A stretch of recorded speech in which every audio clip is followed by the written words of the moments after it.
नमस्कार, हिंदी साधन चैनल में आप सभी का हार्दिक स्वागत है। आज हम सभी सूफी काव्य धारा के अन्य प्रमुख रचनाओं के बारे में जानेंगे। इससे पहले हमने भक्ति काल के अन्य कई सारे वीडियोस बना रखे हैं। अगर आपने उसे नहीं देखा है तो हमारे चैनल पे जाके उसे देखें और चैनल को सब्सक्राइब जरूर करें। वीडियो को शेयर और लाइक ज़्यादा से ज़्यादा करें। तो चले हम शुरू करते हैं सूफी काव्य धारा के प्रमुख रचनाएं। इनके क्रम से हम रचना के नाम, रचयिता, रचना काल, काव्य भाषा और विशेष तथ्य के बारे में जानेंगे। हंसावली ये असाइद की रचना है। इसके रचना काल 1370 ईस्वी माना जाता है। काव्य भाषा राजस्थानी हिंदी। विशेष तथ्य है डॉक्टर नागेंद्र असाइद को प्रथम सूफी कवि मानते हैं। असाइद को प्रथम सूफी कवि मानने वाले डॉक्टर नागेंद्र है। अगला देखेंगे चंदायन। इसके रचयिता कौन है? मुल्ला दाऊद। इसकी रचना काल है 1379 ईस्वी। काव्य भाषा है अवधी। डॉक्टर राम कुमार वर्मा सूफी कवि मानते हैं इसे। किसे? मुल्ला दाऊद को। अगला प्रश्न है लखम सेन। ये दामोदर कवि की रचना है और इसकी समय सीमा है 1459 ईस्वी। इसकी भाषा जो है राजस्थानी है। अगला सत्यवती कथा।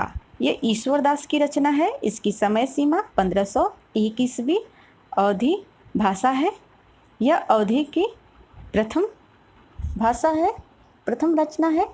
किसके अनुसार? शुक्ल जी के अनुसार। इसका नायक ऋतुपर्ण है।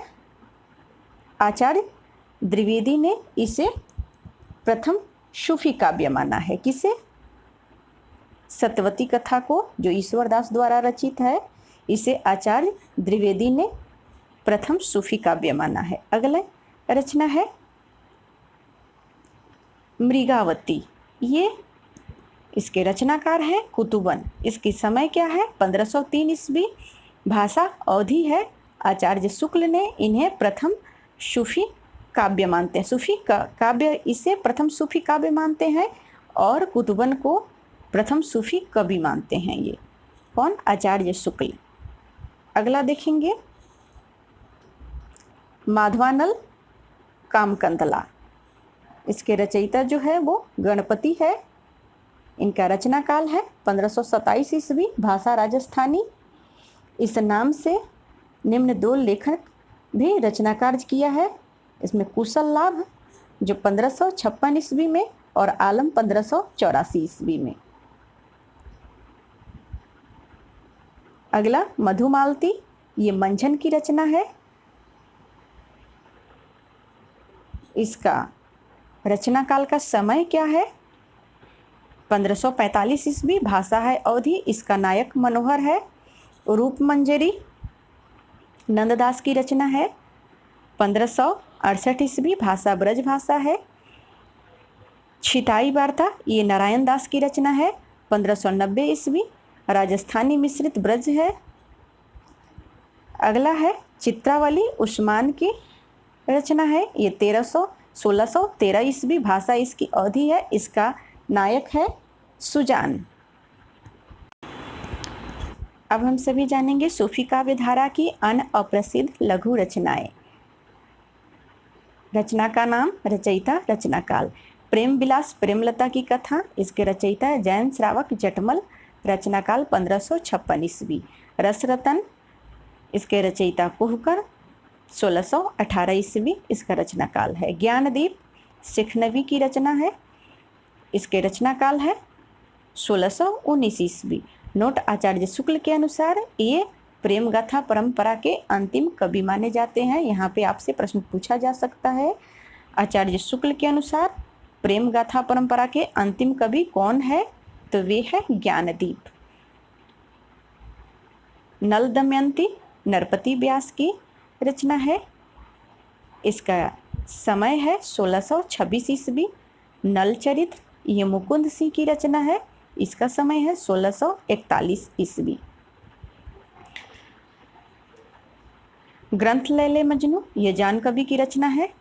नोट इस रचनाकाल का 1612 से 1664 ईस्वी माना जाता है। 17वीं शताब्दी में संख्या की दृष्टि से सर्वाधिक प्रेमाख्यानों की रचना करने वाले कवि जान ही माने जाते हैं।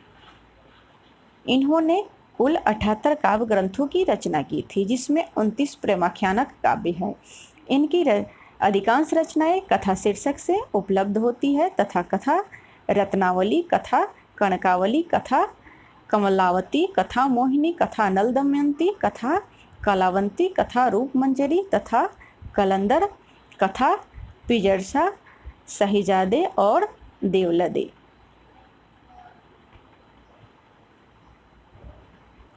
इंद्रावती ये नूर मोहम्मद की रचना है। इसका समय है 1784 ईस्वी। नोट: आचार्य शुक्ल इसी ग्रंथ को सूफी पद्धति का अंतिम ग्रंथ मानते हैं। इसका एक अन्य ग्रंथ अनुराग बांसुरी 1764 ईस्वी नाम से फारसी भाषा में रचित है। इन्होंने अपनी रचना शैली में चौपाइयों के बीच में दोहा छंद का प्रयोग नहीं करके बरवे छंद का प्रयोग किया है। आने देखेंगे पहुपावती, ये दुखहरन दास की रचना है। 1669 ईस्वी। हंस जवाहिर कासिम शाह 1736 ईस्वी। नोट: यह फारसी भाषा में रचित है। नामी प्रेस लखनऊ से प्रकाशित है। यूसुफ जुलेखा शेख निसार 1790 ईस्वी। प्रेम दर्पण शेख नज़ीर कनक मंजरी काशीराम की है। पद्मिनी चरित लालचंद की है। नल दमयंती ये सूरदास का 1657 ईस्वी। नोट: ये अष्टछापी सूरदास से भिन्न कवि है। अगला माधवानल नाटक केसी का 1660 ईस्वी। चंद्रकुंवरी बात हंस कवि के 1693 ईस्वी। उषा चरित जनकुंज 1780 ईस्वी। नल दमयंती चरित्र सेवाराम 1796 ईस्वी। उषा अनिरुद्ध जीवन दास नागर 1829 ईस्वी। उषा अनिरुद्ध मुरलीदास 1833 ईस्वी। उषा अनिरुद्ध रामदास 1837 ईस्वी। प्रेम चिनगारी अली शाह। तो इस प्रकार हमने आज सूफी काव्यधारा के अन्य प्रमुख रचनाएं और सूफी काव्यधारा के अप्रसिद्ध लघु रचनाओं को भी हमने देखे, जो ज़्यादा प्रसिद्ध नहीं हुई, लेकिन हमारे परीक्षाओं में इससे प्रश्न अवश्य ही बनते हैं। तो आप सभी को अगर वीडियो पसंद आए तो लाइक शेयर ज़रूर करें।